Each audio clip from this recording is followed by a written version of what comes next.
Never be fooled by things that look beautiful but hide danger. According to the rumor, President Traoré responded calmly and respectfully. He thanked the princess for her admiration, but he firmly declined her proposal. He reportedly said he already has a beautiful African wife, and his heart belongs to her and to Burkina Faso.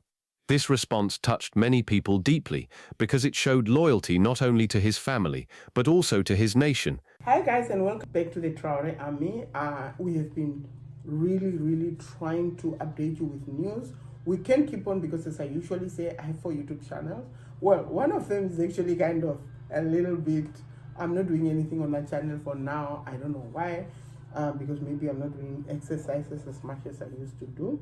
On this channel, obviously, we discuss our culture, our black consciousness. Well, it was the Black Consciousness movement channel, where we discuss obviously things like your own hair, being proud of your own skin, feeling comfortable in your own skin. Yeah, but today we're going to discuss something interesting.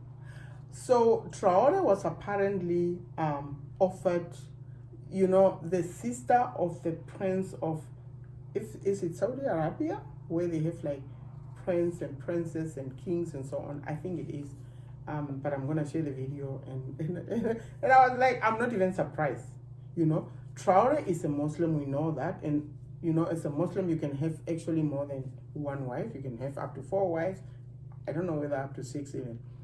But so this lady offered herself because apparently he admired the way he ran the country and all those. Who doesn't admire Traoré? I mean, if he wasn't married, a lot of young people would have flocked to this country. Thank God he's married already. It's good to meet your wife before you become famous, because you don't really know whether these ladies want you for their famousness, for your money, or whatever, right? So it's good. Anyway, so we're going to discuss how he actually rejected this princess. And he's like, I'm happily married to my African queen and I don't need a second wife. What a gentleman, like, right? Anyway, we'll come back.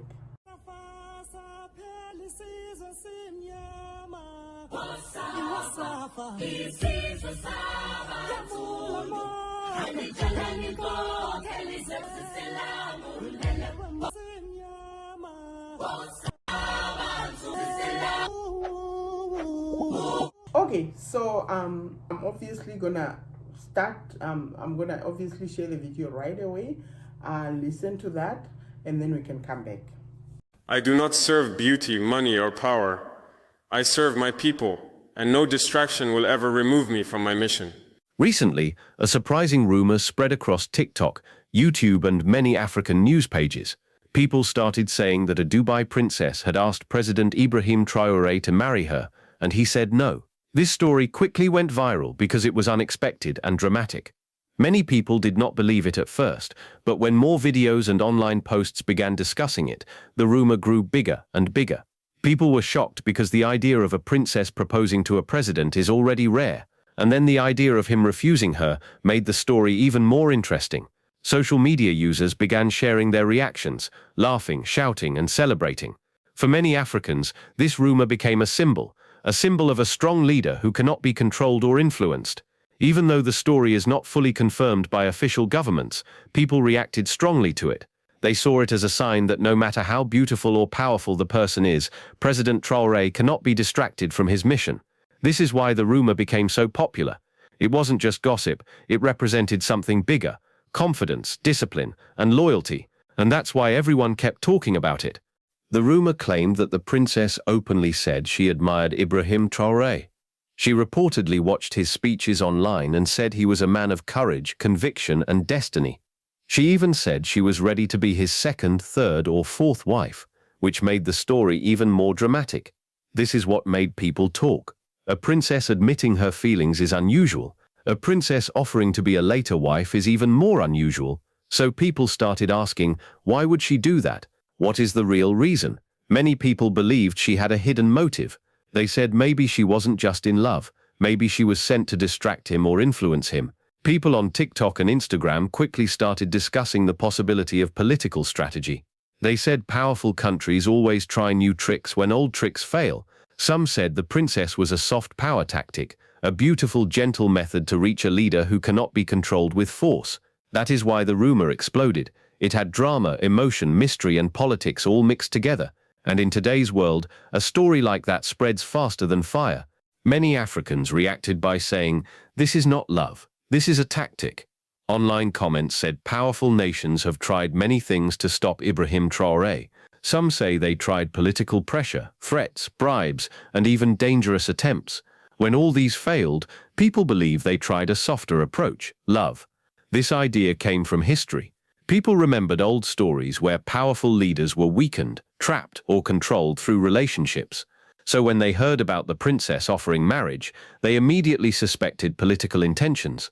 Many people said, "This is the Delilah method." They were referring to the story of Samson, who lost everything because he trusted the wrong woman. In this rumor, people believe the princess was used in the same way to create weakness in a strong leader. Whether this is true or not, what matters is the reaction. People felt protective. They said Traoré is not the kind of leader who falls for tricks. They called him focused, disciplined, and loyal to his mission. For many Africans, this rumor became a reminder to stay alert, stay focused, and never be fooled by things that look beautiful but hide danger. According to the rumor, President Traoré responded calmly and respectfully. He thanked the princess for her admiration, but he firmly declined her proposal. He reportedly said he already has a beautiful African wife, and his heart belongs to her and to Burkina Faso. This response touched many people deeply because it showed loyalty not only to his family, but also to his nation. People said this is how a leader should be: disciplined, focused, and not easily distracted. They admired the fact that he did not chase status, money, beauty, or power. Yeah. So I don't know what you guys think. I think that this guy has wisdom. And that's why I'm calling these three Sahel leaders the three wise men in the Bible. Like literally, these are three wise men.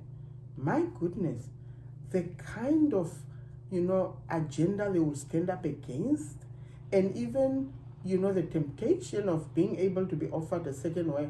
But I mean, like, are you crazy? Traoré doesn't even have time for himself. Where will we find time for a second wife to begin with?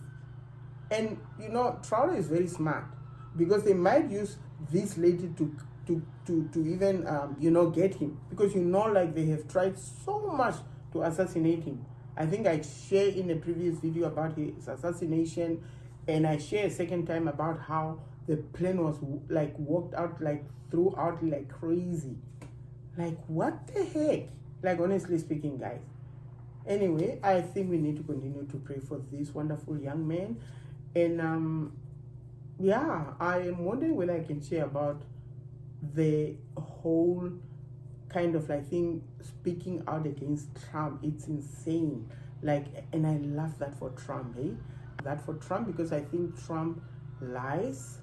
I don't want to say something like that against a president, obviously, but I just have to be honest. Trump used so much rhetoric about things. Like, he was supposed to like release the Epstein list or files, but he didn't.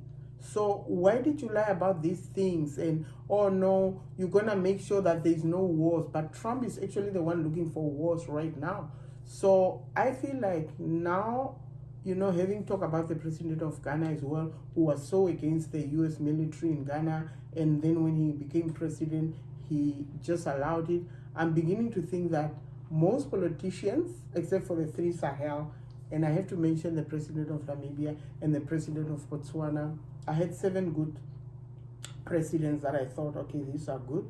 But I have to remove the prime minister of Ethiopia and the president of Ghana for now because they are compromised. So guys, I don't know what the heck is going on here. Eventually, the world is standing up against Trump bully, like against, being bullied by the divided states. And the fact that he also wants to take Greenland, which is obviously part of Denmark, it's insane. Like, what is he doing? Is this guy high on crack or what? What's going on? Like, seriously, what's going on?